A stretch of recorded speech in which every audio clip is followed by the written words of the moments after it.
እስልምና እውነተኛ ሃይማኖት እንደሆነ አውቃለሁ። ምክንያቱም ለጥያቄ ሁሉ ቀጥተኛ መልስ ይገኛል። እኔም ደግሞ የፈለኩትና መኖር የምፈልገው እንደዛ አይነት ነገር ነው። የሆነ ነገር ግራ ሲገባኝ የሆነ ነገር ጠይቄ እውነተኛ መልስ ከተገኘ ባለው ማስረጃ መቀጠል ይቻላል። በዛ እስልምና በጣም ወደዋለሁ። ምክንያቱም ለፈለኩት ነገር ጥያቄ መልስ አለው። ግን ለምሳሌ አሁን ደግሞ ግን አንድ ነገር ግራ የሚገባኝ ነገር አሁን በክርስትና ኢየሱስ ብዙ ታምራትን አድርጓል። ግን ያ ያደረገው ደግሞ ከራሱ እንዳልሆነ ስልጣን ተሰጠኝ ብሎ ስልጣን እንደተቀበለ ይናገራል። ስለዚህ ያንን ስልጣን ተቀብሎ ብዙ ነገር አድርጓልና ያንን ደግሞ ከራሱ ነው ማለትም ይከብዳል። እሱ ቦታ በጣም ግራ ይገባኛል። ግን አሁን ደግሞ ኢየሱስ ከራሱ አይደለም የተናገረው ስልጣኑን ተቀብሎ ነው የተናገረው የራሳይን አሳምኜ አሁን ደግሞ ግራ ይገባኛል። ምክንያቱም የሆነ ከሰማይ እንደወረደ ይናገራልና ያንን ቦታ አንተ እንዴት ትተረጉመዋለህ? ለምሳሌ እንደ እስልምና በማርያም ተወልዶ ነው እዚህ ምድር የመጣው መጽሐፍ ይዞ መጥቶ አስተምሯል ተብሎ በእስልምና እንትን ይባላል። ግን ያንን ደግሞ አዎ ብዬ እንዳልቀበል ከሰማይ እንደወረደ አንዳንድ ቦታ ላይ ይናገራልና ያንን ቦታ እንዴት ትላለህ? ያችን እርግጠኛ ልኝና ከዛ በቃ ወደ ቀጥተኛው መንገድ መሄድ ነው የምፈልገው። በባዶ ቦታ ያው ዝም ብዬ ሰዎችን መከተል አልፈልግም። ብዙ ጊዜ እንደዚህ ከመጽሐፍ ቅዱስም ሰዎችን እጠይቃለሁ። ምን እላለሁ? ያው መንፈስ ቅዱስ ካላሳሰብ አትረዳም ይሉኛል። እኔ መንፈስ ቅዱስ አለኝ እንዴት ነው የማልረዳው? ለምን አያስረዱኝም? ብዙ ጊዜ ግራ ይገባኛል። ያችን ቦታ እንዴት ትተረጉመዋለህ አንተ? በጣም ጥሩ። እንግዲህ ከሰማይ መጥቻለሁ ሲል ጊዜ ኢየሱስ ክርስቶስ ከሰማይ ነው ወይ የመጣው ወደሚለው ስንመጣ አንደኛ ከሰማይ አይደለም የመጣው፣ ሌላ መልእክት ነው ያለው። ቃል በቃል ሳይሆን እሱ የሚወሰደው መልእክት አለው።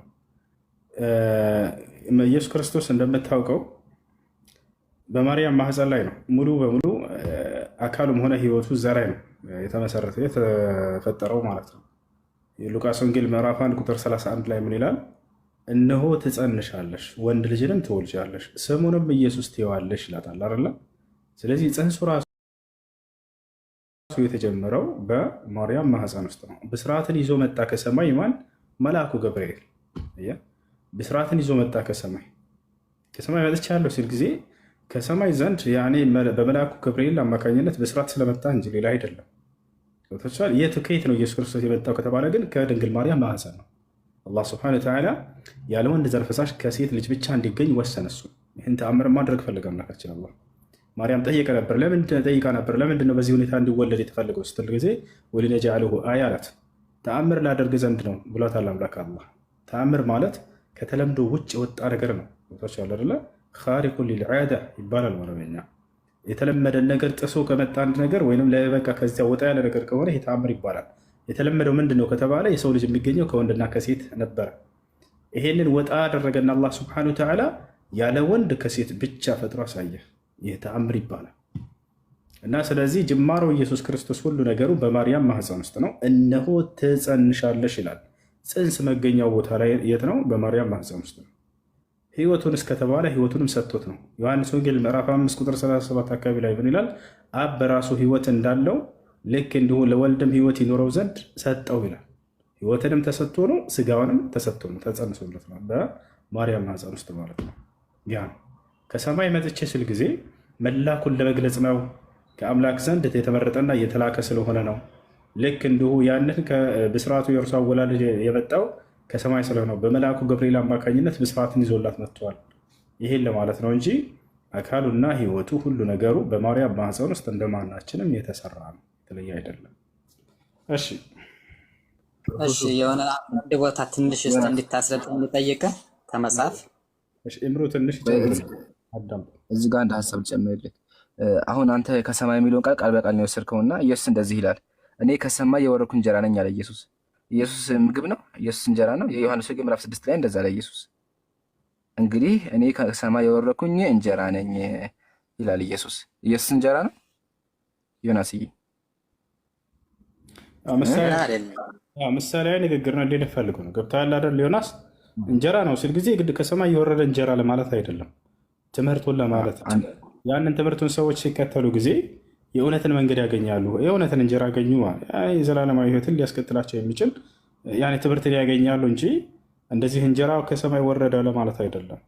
እና ስለዚህ ይሄ ቃል ቀጥታ ከሰማይ መምጣትን አይደለም የሚያሳየው።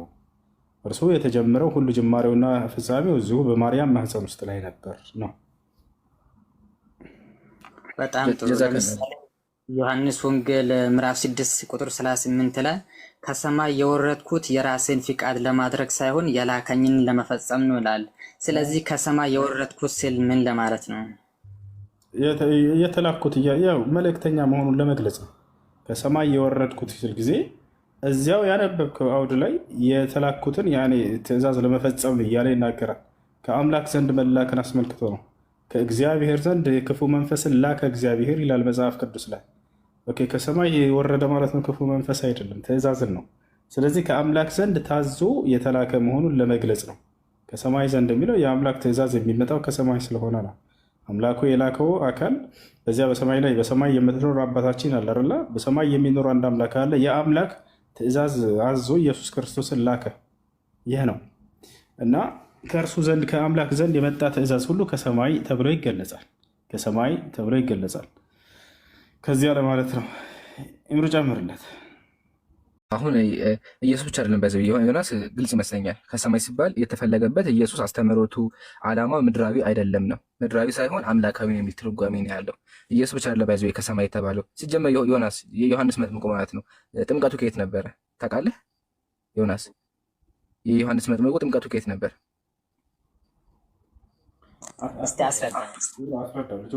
የማቴዎስ ወንጌል ምዕራፍ 21 ቁጥር 25 ላይ የማቴዎስ ወንጌል ምዕራፍ 1 ቁጥር 25 ላይ እንደዚህ ይላል፣ የዮሐንስ ጥምቀት አለ ከወዴት ነበረች? ከሰማይ ወይስ ከሰው አላቸው። ከዛ በኋላ ከሰማይ እንደሆነ ይነግራቸዋል። የዮሐንስ ጥምቀት ከሰማይ የሚባለው ዮሐንስ ከሰማይ ወረደ ማለት ነው እንዴ? አይደለም። አስተሳሰብ ምድሮስ ያ ጥምቀቱ መጥምቀ ዮሐንስ ሲያጠምቀው የነበረው ሰዎች ሲያስተምራቸው የነበረው ሲያጠምቃቸው የነበረው ነገር አስተምሮቱ ከየት ነው? ከአምላክ ነው ወይም ከሰማይ ነው የሚል ትርጓሜ ነው ያለው። አምላክ ሰማይ ያለው በክርስትና እንደምናውቀው እግዚአብሔር ሰማይ ያለው። ስለዚህ አስተምሮቱ ከማን ነው? ከአምላክ እንደሆነ የሚገልጽ ጥቅስ ነው። አይደለም ኢየሱስ ከሰማይ ወረደ ስለተባለ ቃል በቃል ወስደዋለሁ ካልክ ኢየሱስ እንጀራ ነው ብለህ ማመን አለብህ።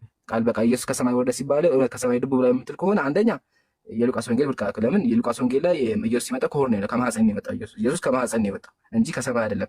ከሰማይ ደግሞ እኔ ኢየሱስ ነው ተናገረ፣ እኔ ከሰማይ ወረድኩ እንጀራ ነኝ አለ ኢየሱስ። ስለዚህ ኢየሱስ እንጀራ እንደሆነ ማመን አለበት። ሲቀጥል ደግሞ ዮሐንስም አምላክ ነው ማለት ነው። ለምን ዮሐንስም ከሰማይ ነው የወረደ። ጥምቀቱ ራሱ ከየት ነው የመጣው? ከሰማይ ነው። የማቴዎስ ወንጌል ላይ ቃል በቃል ጥምቀቱ ከሰማይ ነው አለ። ጥምቀቱ ከየት ነው? ከሰማይ ነው። ስለዚህ ኢየሱስ ከሰማይ ስለወረደ አምላክ የምትል ከሆነ የዮሐንስን ጥምቀት ከአምላክ መሆን አለበት ማለት ነው።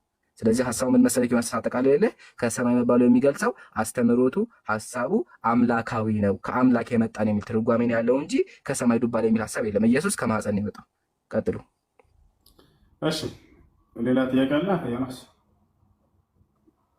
የለኝም። ያው እሱን ቦታ ማወቅ ፈልጌ ነው። ምክንያቱም እዚህ ምድር ላይ ያደረገውን ተአምራትና ያደረገውን ነገር አዎ ልክ ነው ብዬ ማመን አልችልም እኔ ራሱ። ምክንያቱም ስልጣን ተሰጥቶኛል ሲል በተሰጠው ስልጣን ነው እንጂ በራሱ ስልጣን እንዳላደረገው ግልጽ ነው። ያንን አምናለኝ። ግን ከሰማይ ወርጃ ያለው ሲል ከሰማይ ካልወረደ እንዴት ነው የሰው ልጅ መሆን የሚችለው? ያ ቦታ ነውና አንድ ደግሞ ያው አንድ ከመንፈስ ቅዱስም ጥያቄ አለኝ። ለምሳሌ መንፈስ ቅዱስ እንደሚመጣ በኢዮኤል መጽሐፍም ተነግሯል። በዳንኤል መጽሐፍም ደግሞ ኢየሱስ ከሰማይ ዳመና ለብሶ ይወርዳል ያ ነገር ተብሏልና አሁን ደግሞ ያ መንፈስ ቅዱስ የሚባለው በሐዋርያት ሥራ ላይ ሲናገር በ50ኛው ቀን እንደወረደ ይናገራል። አሁን ያኛ መንፈስ አሁንም አለ ብሎ አሁን ለምሳሌ ፓስተሮች የሚባሉት የሆነ አንዳንድ ነገር ያደርጋሉና ያ መንፈስ እስከሆነም ካለ የተነገረው ትንቢት ተፈጽሟል ማለት አይደለም ወይ? ያ እውነት ካልሆነ ደግሞ ይህ ትንቢት ከየት መጣ? የሚያደርጉት ነገር ከየት መጣ ነው የምለውም እንትን ግራ ይገባኛልና ያችን ቦታ ከተረዳው ወደ እውነተኛ መንገድ መግባት እፈልጋለሁ። እሺ እምሩ ቀጥልለታለህ አለው። ግን ጥያቄው እንደገና ስለ መንፈስ ቅዱስ ማወቅ ፈልገህ ነው ወገናችን? መንፈስ ቅዱስ ነው። መንፈስ የእግዚአብሔር መንፈስ በየጊዜው ይመጣል ዮናስ፣ በየጊዜው በነቢያቶች ላይ ይመጣል፣ በኢየሱስም ላይ ይመጣ ነበር። ሉቃስ ወንጌል ምዕራፍ 4 ከቁጥር 1፣ ማቴዎስ ወንጌል ምዕራፍ 4 ከቁጥር 1 በመንፈስም ተሞልቶ እያለ ይናገራል። ኢየሱስ ክርስቶስ በ30 ዓመት በሞላው ጊዜ የዛኔ ነው በመንፈስ ቅዱስ ተሞልቶ ብሎ ቃል በቃል ይናገራል።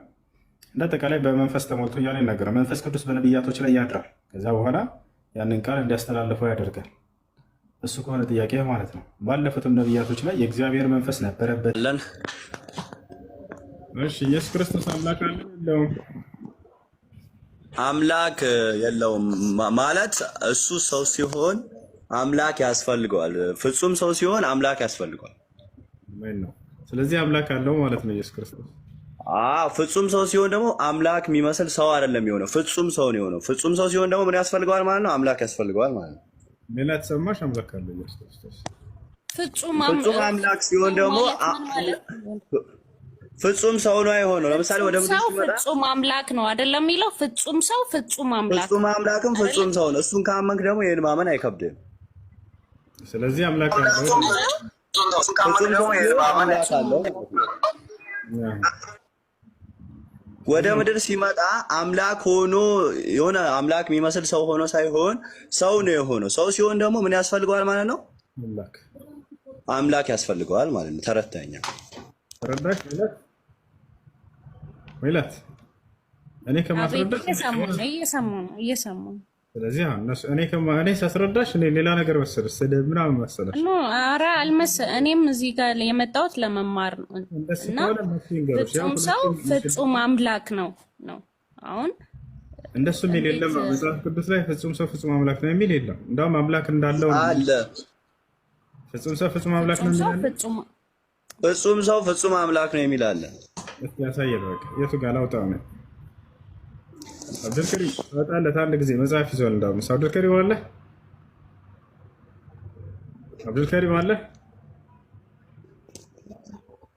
እሺ የለም መሰለኝ። አንተ አውጣ በቃ መጽሐፍ ይዟል። መጽሐፍ አልያዝኩም እኔ አውጣልሃለሁ። በቃ ምዕራፍ ፍጹም ሰው ፍጹም አምላክ የሚል የለም እያልክ ነው? ባላልክና አሁን በቃ ስጠን፣ ችግር የለውም አለ። አይ ፍጹም ሰው ፍጹም አምላክ ነው። ያው እሺ ላውጣለህ። ምዕራፍና ቁጥር ንገረኝ የጌታ ሰው። አይ ለጊዜው ማለት እንትኑን አላውቀውም።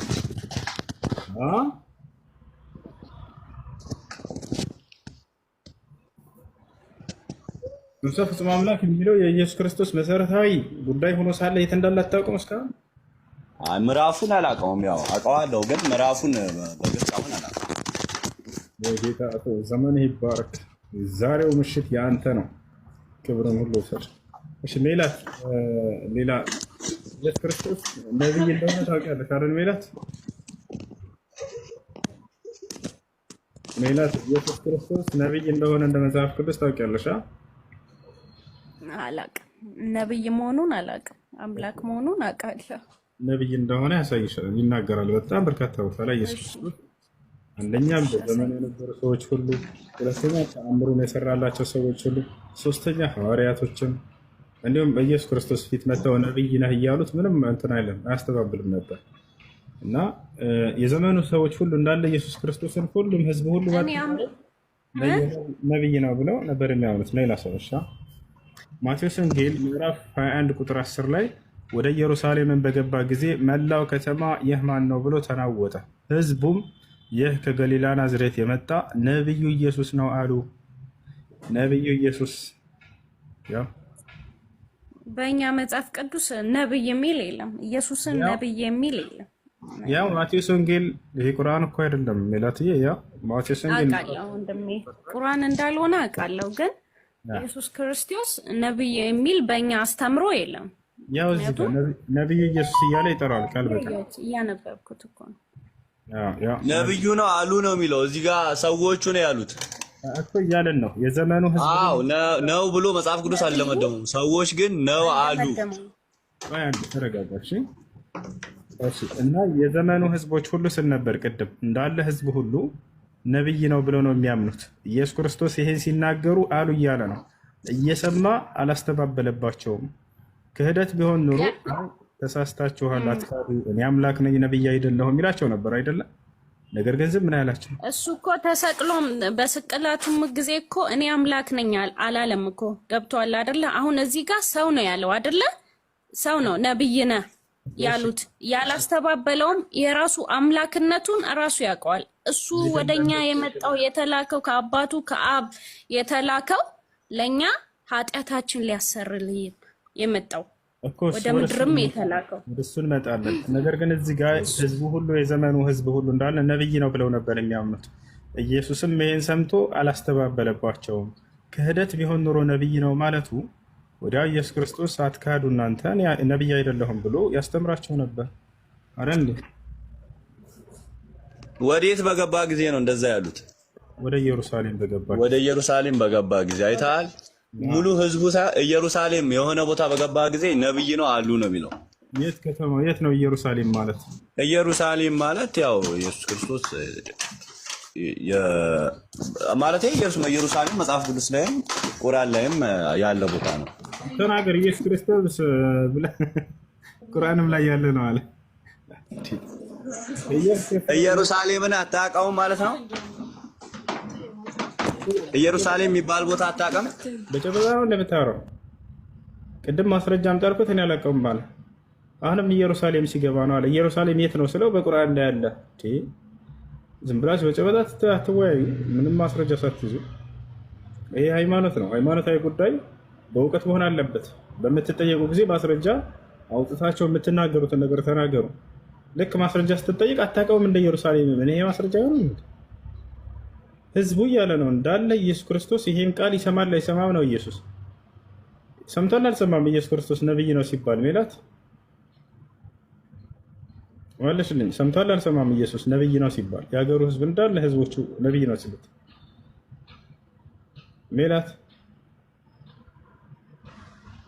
ሜላት እሺ ተይ በቃ። ዳግም አለ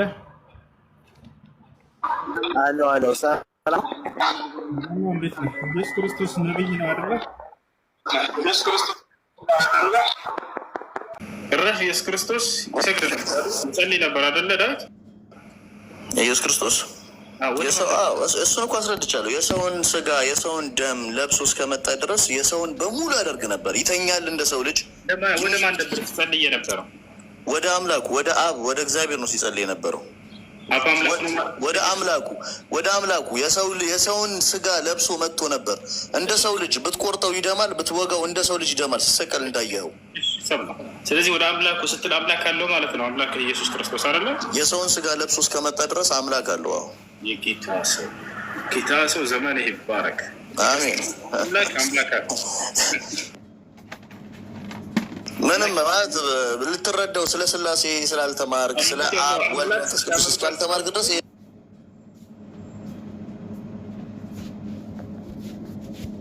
አዎ ይጸልይ ነበረ። እንደ ሰው ልጅ ይተኛ ነበር፣ ይነሳ ነበር። አምላክ ኢየሱስ ክርስቶስ አምላኩን በጣም ይፈራው ነበር አይደለ? በጣም ይፈራው ነበረ የሚለውን አሳየኝ። ማንም ሰው አምላኩ እንደሚፈራ ይፈራዋል። ለሰው የሰውን ስጋና ደም ለብሶ ስለመጣ ለአምላኩ ይገዛል አይደል? አምላክ እያስረዳው እኮ ነው ብራዘር። የሰውን ስጋና ደም ለብሶ ነው የመጣው። በዛ ሰዓት የሰውን ባህሪ ነው የሚያንጸባርቀው እንጂ የአምላክነትን ባህሪ የሚያንጸባርቅ ቢሆን ኖሮ ባልተሰቀለ ባልሞተ ነበረ። የአምላክን ባህሪ ቢያሳይ ኖሮ ባልተሰቀለ ባልሞተ። አምላክ ነገ ትንሣኤ ቀን ከሰዎች ጋር ገነት ይገባል አይገባም? ኢየሱስ ክርስቶስ እንደ ማንኛውም ሰው ገነት ይገባል አይገባም? ከሞት ተነስቶ ወረዲ በእኛ ተነስቷል። በእናንተ ይመስለኛል አልተነሳም ነው የምትሉት። ቆይ ገነት ይገባል አይገባም? ኢየሱስ ክርስቶስ ተነስቷል። ገነት ይገባል አይገባም ሳይሆን አሁን ራሱ ያለው ገነት ነው። አምላክ ነው። አሁን ያለው ገነት ነው፣ አምላክ ነው። አዎ ምንድነው አለኩም? አሁን ያለው የት ነው? ገነት ነው ወይንስ ከእግዚአብሔር ቀኝ ነው?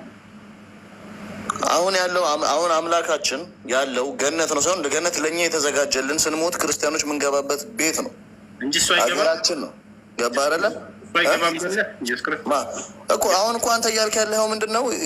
የዓለም ፍጻሜ የውመል ቂያማ የምትለው ላይ ኢየሱስ ክርስቶስ ከእኛ እኩል ተነስቶ ገነት ይገባል ነው የምትለው።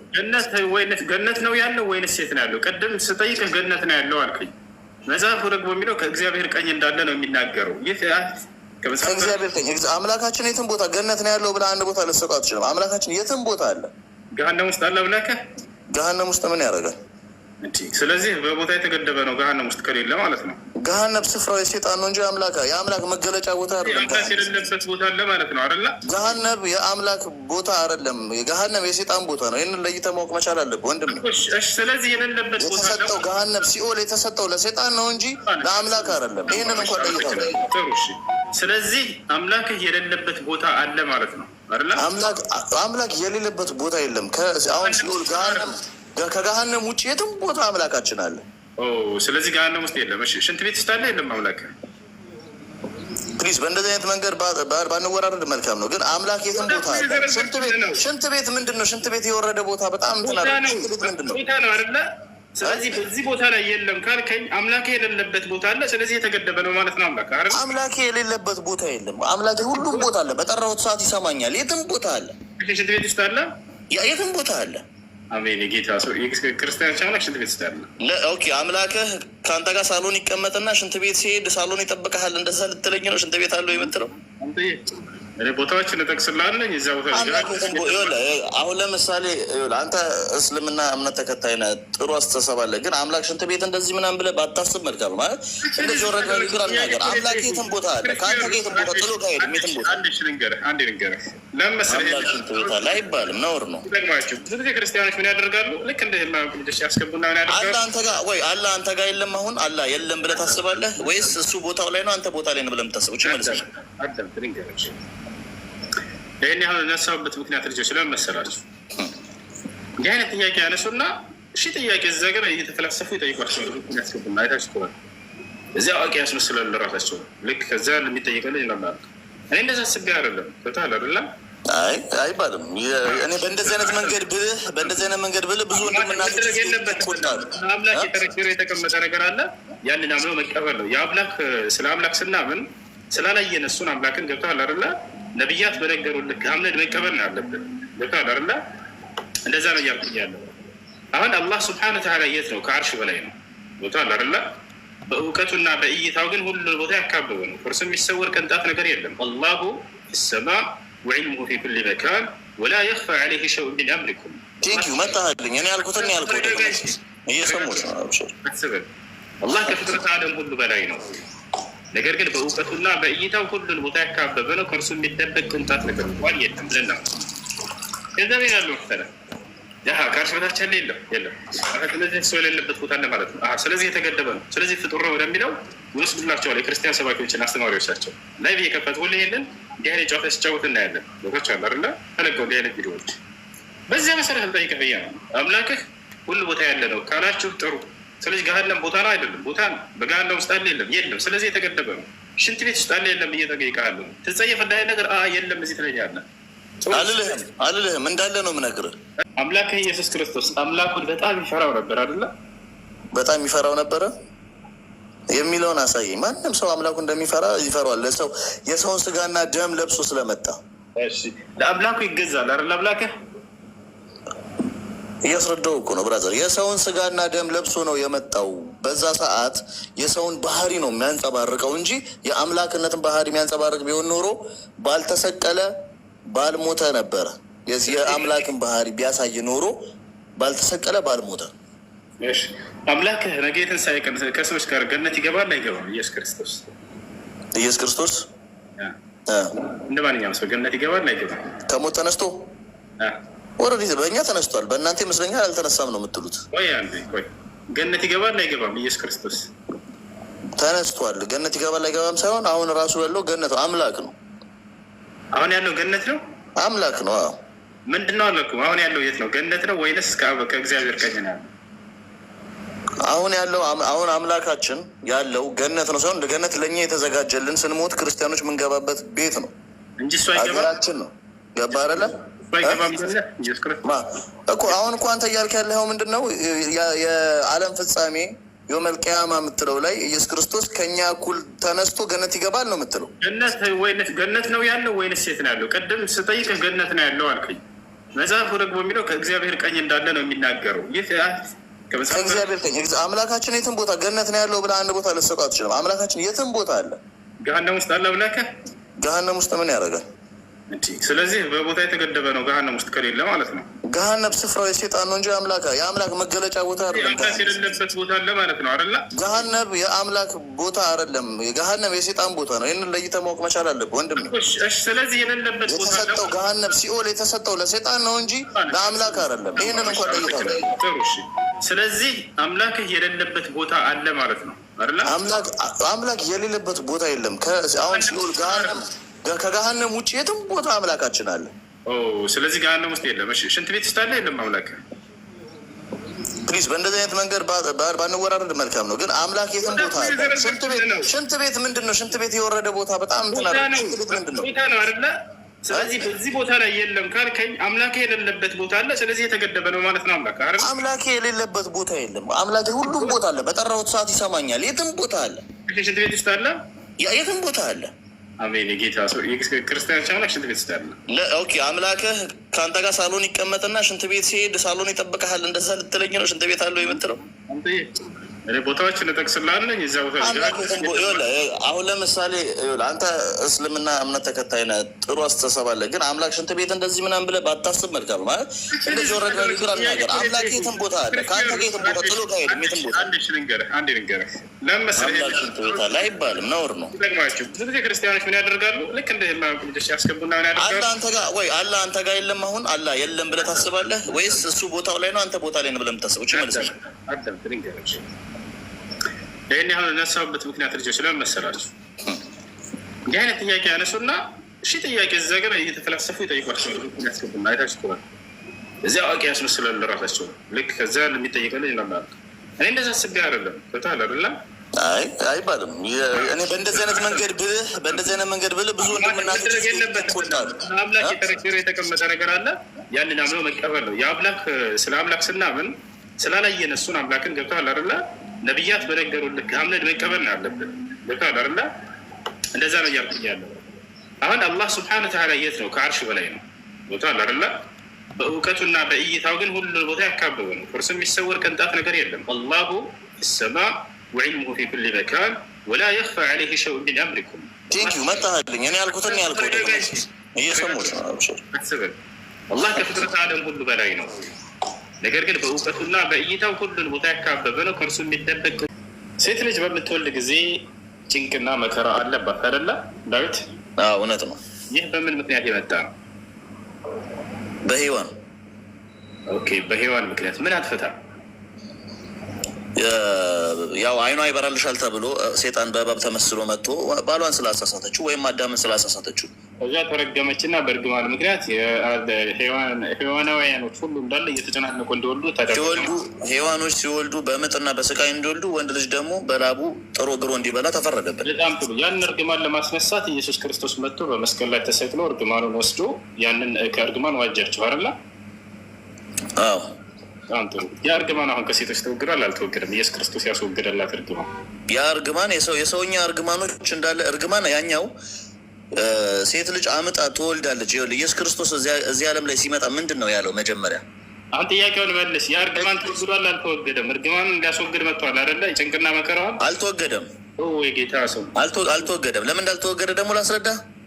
ለምን ታስረዳ? አስረዳለሁ እኮ በቃ ላስረዳ። ልንገርህ፣ መልስ ነው የመለስኩልህ እንጂ አላስረዳሁህም። ከንቱ ነው ማለት ነው። ምክንያቱም መልስ ነው የመለስኩልህ እንጂ አላስረዳሁህም። መልስ ነው የመለስኩልህ። ተወግዷል አልተወገደም አልከኝ፣ አልተወገደም አልኩ። ለምን? ኢየሱስ ክርስቶስ ወደዚህ ዓለም ሲመጣ ህግን ሊሽር አልመጣም። ስለ ህግ መሻር አይደለም ጥያቄ። ይህም ህግ ነዋ። ህግ እኮ ነው እኮ የነበረ ህግ ነው። ህግ ነው ያለ ይሄ ማን ነው? ለሰው ልጅ የተሰጠ ነገር በሙሉ ህግ ነው። ይሄ ተፈጥሮ የተፈጥሮ አይደለም። ይሄ ገብቷል። ይሄ ህግ ነው። ከጊዜ በኋላ የመጣ ህግ እስከሆነ ድረስ ይሄ እርግማን ነው እኮ። እርግማን ምንድን ነው? በነበረበት ጊዜ ዛኔ የወጣ ህግ እኮ ነው። የሰው ልጅ ሴት ልጅ በወለደች ጊዜ አመጣ እንድትወልድ፣ ወንድ ልጅ ደግሞ በላቡ ጥሮ ግሮ እንዲበላ የተሰጠ ይሄ ፍርድ ነው ለሁላችን። ፍርድ ነው። ጥሩ። በእነርሱ ላይ የተፈረደ ፍርድ ነው። መጀመሪያ ወጣላቸው ህግ ነበር በገነት ውስጥ እንዳይበሉ አይደለ? ያንን ህግ ተላለፉ አይደለ? ያን ህግ ተላልፈው የመጣ ፍርድ ነው እሱ። በዚህ ፍርድ ላይ ኢየሱስ ክርስቶስ መጥቶ ይህንን ጥል ለማስወገድ ወይንም ደግሞ ይህን እርግማን ለማስወገድ መጣ ተባለ፣ ተገደለ፣ ተሰቀለ። ከዛ እርግማኑ ይወገዳል ብለን ስንጠብቅ ወፍ እርግማኑ እንዳለ ነው አይደል? አብዱልከሪም ምን ትላለህ? ከላይ ያለ የመጽሐፍ ቅዱስ አብዱልከሪም አሎ፣ ሰላም አለይኩም። ዋሌኩም ሰላም። ይሄ እርግማን ተወግዷል አልተወገደም? አብዱልከሪም እርግማኑ ወዴት ይወገዳል? እስካሁን እንግዲህ ምን ይሻላል? ሌላ ወይ አብ መሰቀል አለበት ትላለህ ወይንስ መንፈስ ቅዱስ? ኢየሱስ ክርስቶስ ተሰቅሎ ይሄን እርግማን ያስወግዳል ሲባል ሊያስወግድ አልቻለም። ስለዚህ ማን ይሰቀል? ቀጣይ ማንም አይሰቀልም። ያው አሁን ለምሳሌ ስለ መወለድ ነው እያወራን የነበረው። እስልምና ህግ ላይ ህፃን ልጅ ሲወለድ ይለቀሳል፣ ሰው ሲሞት አይለቀስም የሚለውን ነገር ለምን ዘለልካት? እችን ነገር አስረዳኝ። መለስኩልህ አይደል? ኖ አልመለስክልኝም። የለም እኛ ጋር እንደዚህ የሚባል ነገር አልክ፣ ግን አለ። እሺ ማን ይሰቀላል? ለማንኛውም ኢየሱስ ክርስቶስ መጥቶ ይሄን እርግማን ሊያስወግድ አልቻለም። እስካሁን ድረስ ሴቶች እየተጨናነቁ ነው፣ ክርስቲያን ሴቶች። ስለዚህ የተፈጥሮ ህጉ ስለሆነ ነው የሰው ልጅ እንደዛ ከሆነ ኢየሱስ ክርስቶስ መጥቶ ከተሰቀለ በኋላ ለምን ሞት አልጠፋም ነበር? ይሄ የተፈጥሮ ህጉ ነው። ስለዚህ ኢየሱስ ክርስቶስ ያለን በአዳም ላይ እና በሔዋን ላይ የመጣውን እርግማን አላስወገድላቸውም፣ አልቻለም ማለት ነው። እኮ እንደነገርኩ እንደ እሱ የሁላ ህግ ቢነሳ ኖሮ የሰው ልጅም አይሞትም ነበር እያልኩ ነው። ኃጢአት ቢሰራም አይሞትም ነበረ እያልኩ ነገር የለም ማለት ነው። ከተረገሙት መካከል ዘርዝር እና እግዚአብሔር ሲረግማቸው ጊዜ ዛኔ አዳምና ሔዋንን እንዲህ ብለህ እንዳለ ዘርዝራቸው አንዳንም እንኳን ሊያስወግድ አልቻለም። እኮ እኔ ነገርኩህ እኮ አሁን እዚህ ጋር እየነገርኩ ያለሁት የሰው ልጅ ላይ የተሰጠው ህጎች በሙሉ አልተነሳም። ለምን? ይሄ የተፈጥሮ ህጉ ስለሆነ ነው። የሴት ልጅ አምጣ እንድትወልድ፣ ወንድ ልጅ በላቡ ሰርቶ ግሮ ምናምን ይሄ እንዳለ እናሽ። እንደዛ ካልሆነ እንዴት ነበረ ኑሮ ልንኖር የነበረው? የሰው ልጅ እኛ እኮ ገነት አይደለም ያለ ነው፣ ወርደናል ወደ ምድር አይደል? ኢየሱስ ክርስቶስ ወደ ምድር ሲመጣ እኛን ምድር ላይ እያለን የተቀበለን እንጂ ወደ ገነት ሊመልሰን አይደለም የመጣው። ያ ማለት ለዚህ እሺ፣ አንድ ነገር ላስረዳ። የሴት ልጅ ምጥ የሚነሳ ከሆነ ኢየሱስ ክርስቶስ ተሰቅሎ ኃጢአታችንን እሱ ካነሳልን በኋላ ሴት ልጅ አምጣ አልቅሳ ማትወልድ ከሆነ ወንድ ልጅም በላቡ ጥሮ ግሮ አይበላም ነበር ማለት ነው። ያም ለሱም ይነሳል ማለት ነው። እርግማን የመጣ እስከሆነ ድረስ ይህንን ገራሚ ትምህርት እስካስተማራቸው ድረስ ክርስቲያኖች ሊወገድ ይገባ ነበር። ከዚያ ያለን እርግማን ያለነው ምን ላይ ነው? ያለነው ምድር ላይ ነው እንጂ ወደ ገነት አልተመለስንም፣ ወደ ጀና አልተመለስንም። ስለዚህ እዚህ ምድር ላይ እስካለን ድረስ ደግሞ ወንድ ልጅ ሰርቶ በላቡ ጥሮ ግሮ እሱ ፍርድ ነው። ለሴት ልጅም ደግሞ አምጣ ወደ ገነት ሁላችንም ተመልሰን ቢሆን ኖሮ ይሄ ሁላ ህግ ይነሳ ነበር። እዛም አምጣ አትወልድም፣ እኛም ሰርተን አንበላም ነበር። እዛማ ሲጀመር እርግማኑም የለም፣ እዚያ አይኖርም። አሁን እዚህ ምድር ላይ ኢየሱስ ክርስቶስ የመጣው ከዚያ ህግና ከዚያ እርግማን ሊዋጃቸው እስከሆነ ድረስ ከተፈረደባቸው ፍርድ ነፃ ሊያወጣቸው እስከሆነ ድረስ ያ ነገር ተወግዷል ወይ ብለን አላል ካረል በእስልምና ላይ አለ ካልክ ማስረጃ አሳይ። በቃ አለቀ፣ ችግር የለውም። ያው በታበል ትችላለህ። እንዲህ አድርገው አይደለም ትችላለህ አትችልም ለተናገርከው ንግግር ማስረጃ ማሳይ። እንዲህ አድርገው ይፈትልኝ። እኔ እኮ ከአንተ ማለት አሁን በዚህ ሰዓት እኮ አስተማሪ እንትን ከአንተ ልስማ ፈልጌ ነው። ክፈትና በቃ እኔ ደግሞ የለም አልኩህ እኮ። ከየት ላምጣው? እሺ ከሌለ ከየት ላምጣ? የለም። አዎ የለም። እና ከየት ተቀብላችሁ ነው ታዲያ? እነሱ 7 ሜትር ወደ ኋላ አሰልፋችሁ እናንተ 7 ሜትር ቀድማችሁ እንትን እንደዛ አድርጎ የሚል የለም። አለ ካልክ ማሳየት ነው። አንተ አሁን ጨረስን። ውዱ ስንት ስጁድ አለው? ያላ መልሰው ክፈትልኝ። በሁለቱም ቁርአንም ሊሆን ይችላል ሐዲስም ሊሆን ይችላል። ክፈትልኝና ያችን ቦታ ብታብራራልኝ ሌሎችም ይማራሉ። እኔ ብቻ አይደለሁም ከታች ያሉ ሌሎችም ይማራሉና አሁን በዚህ ሰዓት እኮ አስተማሪያችን አንተ ነህ። እስቲ አስተምረን። ውዱ ስንት ስጁድ እንዳለው መናገር ከብደህ ነው አይደል? አልችልም። አያ እንታራ ለሙስሊም አይተራለህ። አዎ እና ስማኝ፣ እኔ ጥያቄ ጠይቄ አንተ ጥያቄ ላይ ጥያቄ ስትጠይቀኝ መልሳለሁ። እኔ ለአንተ ለምን ታጭበረብራለህ? በትክክለኛ ማንነትህ ለምን አትመጣም? ኦኬና ሴት ልጆችና ወንድ ልጆች ባይዘው በእናንተ እይታ እኩል አይደሉም። እቺን ምን አንድ በል እሺ፣ እኩል አይደሉም የሚለውን አሳየና ክፈትልቁ ላይ ነው ያው ታል። እሺ ሴት ልጅ ማሰገድ ትችላለች? ምንም ከዚህ ጋር ያይዘን እናሳየን።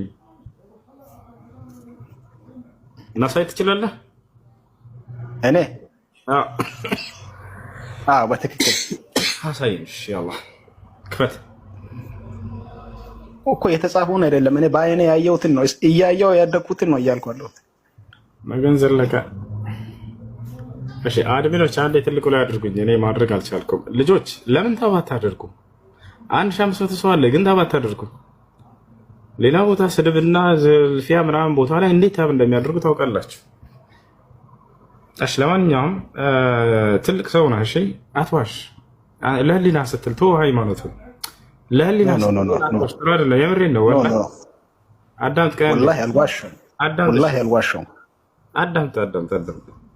ስትናገር ስለ ሰው ሃይማኖት ማስረጃ አለ ወይ የሚለው ነገር እርግጠኛ አሁን መጀመሪያ ስለምትጠየቅ፣ ሁለተኛ ባልነበርከበት ነገር ላይ ነበርኩ አትበል።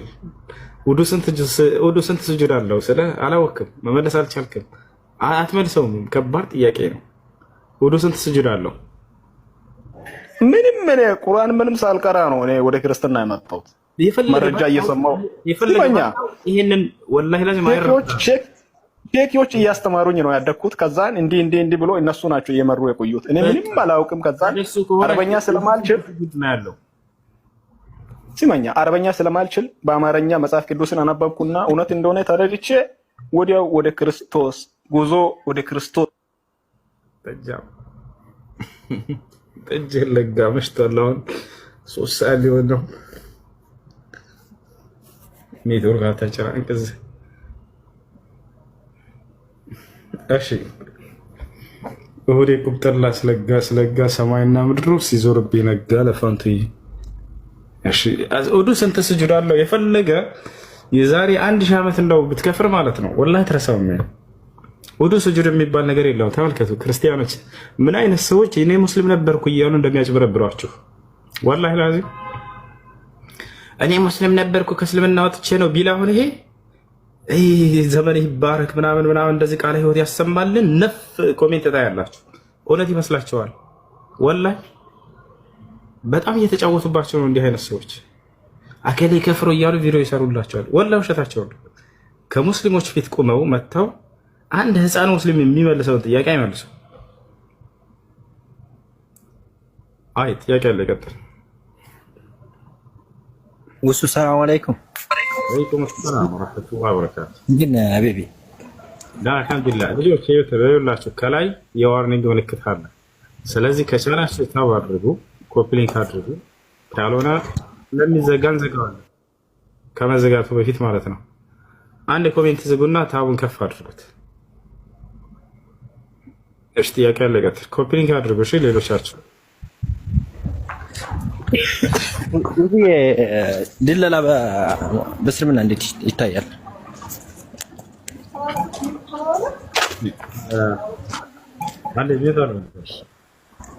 አንደኛ የምትደለልበት ነገር ይወስነዋል። ሐራም ነገር ለማሻሻጥ ወይንም ደግሞ የማይፈቀዱ ስራዎችን ለማገዝ በዚያ ነገር ላይ ከሆነ አይቻልም። ሐላል የሆነ ከኢስላም አንፃር ከኢስላም ጋር የማይጋጩ ነገራቶች መሆን አለባቸው። አንደኛ። ሁለተኛ መጭበርበር በመካከል በሌለበት ነገር ከምታሻሽተውም ከምታጋዛውም እንዲሁም ሊጭበረበሩ በማይችሉበት መንገድ ግልጽ በሆነ ሸሪዓዊ በሆነ መንገድ። ሶስተኛ በዚያ ነገር ላይ የተጋነነ ነገር ሳትቀበላቸው የልፋትህን የድካምህን ያክል ያን ነገር ስላሻሻት ልትቀበል ይህ ወንጀል አይሆንም። ቤቶች ላይ ምናምን ነው እና የምሰራው ማለት ህግ አይደላላ ነኝ እና ቤት ያወጣው መንግስት የራሱ ኮሚሽን አለን፣ በዛ ነው የምንሰራው።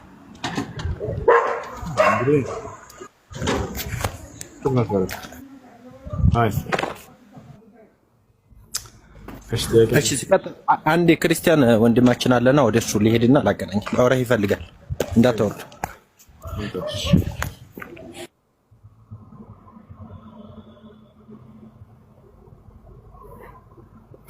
እሺ እስከዛ ጥያቄ ያለው መቀጠል ይችላል።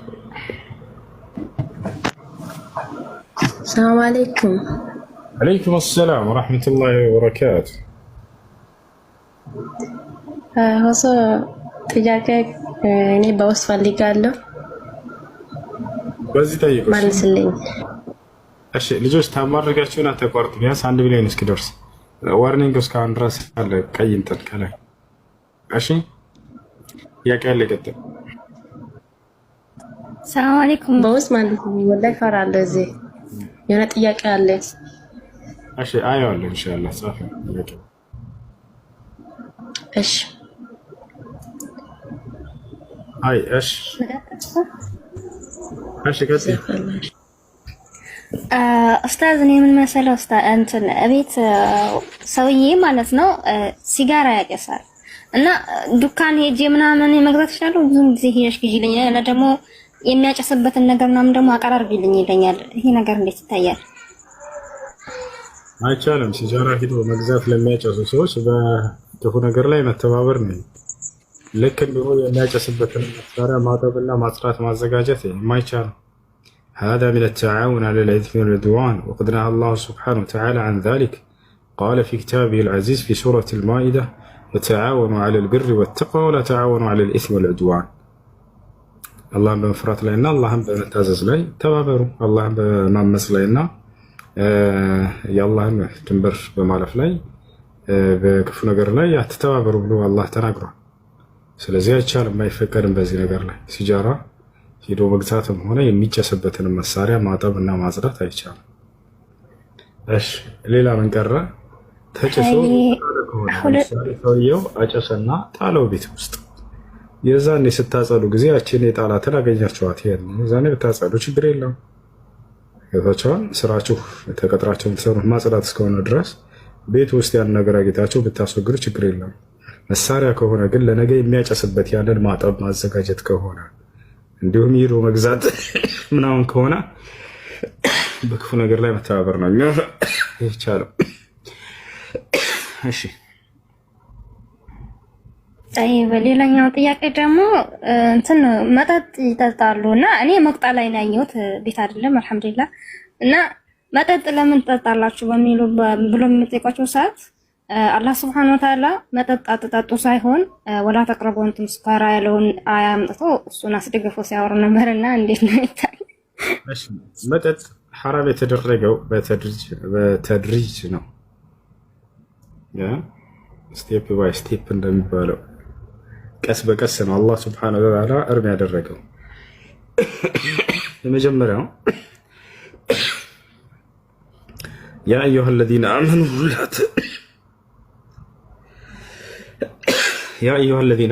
ላ ተቅረቡ ሰላተ ወአንቱም ስካራ የሚለው ሱረቱ ኒሳ ላይ አለ። እናንተ ያመናችሁ ሰዎች ሆይ በመጀመሪያ የስአሉነከ አኒል ኸምሪ ወልመይሲር ሱረቱል በቀራ ላይ ቁል ፊሂማ ኢስሙን ከቢሩ ወመናፊዑ ሊናስ የሚለው ወረደ። ሙሐመድ ሆይ ሰዎች ስለ አስካሪ መጠጥና ስለ ቁማር ይጠይቁሃል በላቸው፣ በእነርሱ ውስጥ ብዙ ኃጢአቶች ይገኙበታል። ወመናፊዑ ሊናስ ለሰዎችም የሚጠቅሙ ነገራቶች አሉበታል አላህ። እነዚህ ሁለት ነገራቶች አስካሪ መጠጥና ቁማር በውስጣቸው የሆነ ትንሽ እንኳን ቢሆን የሚጠቅም ነገር አላቸው የላቸውም? አላቸው እኮ። ሰውየው ቁማር ሲጫወት ያተርፋል አይደለ? ፍራንክ ይሰበስባል። ግን የሰዎችን ሐቅ አላግባብ መብላት ማጭበርበር እንደዚህ ነው የሚሆነው። ስለዚህ የፈለገ ክፉ ነገር ቢሆን የሆነ ትንሽ ነገር በውስጡ አለው መልካም ነገር ማለት ሰውየው የሚጠቀምበት ነገር። አስካሪ መጠጥም ልክ እንዲሁ አስካሪ መጠጥ እንደው ጎጂ ነው፣ ኃጢአት ነው፣ ክልክል ነው። በውስጡ ግን የሆነ ሰውየውን ወይ ከድብርት የሚያላቀው ነገር የሚያስረሳውና የሆነ ነገር ሊኖረው ይችላል። አላህ ይህን መጀመሪያ ጠቀሰና የሆነ አገዘው። በቀጣይ ላይ ምን አለ? እርብ ነው ሳይል በፊት ማለት ነው። ያ አዩሃ አለዚነ አመኑ ላ ተቅረቡ ሰላተ ወአንቱም ሱካራ የሚለው ወረደ። ይህ ሰውየው የነገረሽ አንቀጽ